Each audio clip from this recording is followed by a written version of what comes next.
අද මම යුනිවර්සිටි යන පළවෙනි දවස. අදයි හෙටයි අනිද්දායි ඔරියන්ටේෂන් එක තියෙනවා අපේ. එතකොට අද පළවෙනියටම තියෙනවා මීටින් එකක් වගේ එකක්. ඊට පස්සේ මම හිතන්නේ ඉංග්‍රීසි ටෙස්ට් එකක් තියෙනවා. ඊට පස්සේ හෙටයි අනිද්දායි තව හින්ස් එකක් තියෙනවා. අපි ගිහින් බලමු මොනවද වෙන්නේ කියලා.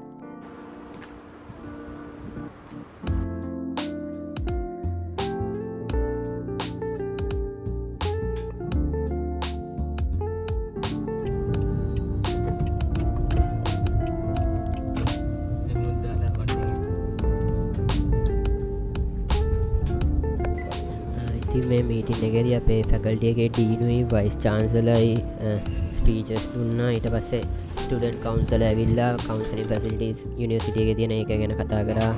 ඊට පස්සේ අපේ ඩිග්‍රී එක ගැන ඩිස්ක්‍රිප්ෂන් එකක් දුන්නා. බ්‍රීෆ්ලි සබ්ජෙක්ට්ස් මොනවද තියෙන්නේ, ස්පෙෂල් කරන්න මොනවද, ජෙනරල් ඩිග්‍රී එක මොකක්ද එහෙම කියලා.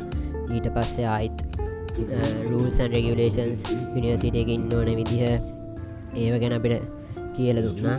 ඒක තමයි මේක මේල්ලිම උනේ මේ මීටින් එක. ඉතින් මීටින් එක ඉවර වෙලා අපිට තා පැයක හමාරක් විතර තිබ්බා ඊළඟට ඉංග්ලිෂ් ටෙස්ට් එක ලියන්න. ඉංග්ලිෂ් ටෙස්ට් එක අපිට තිබ්බේ කම්පියුටර් බේස් ටෙස්ට් එකක්.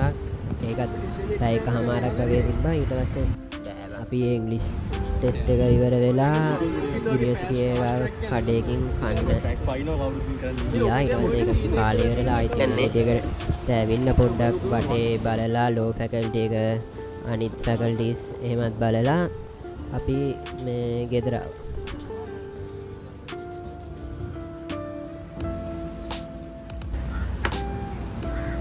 අපේ ග්‍රවුන්ඩ් එකේ තියෙන කම් මෙතන මේ ලෝකෙට නම්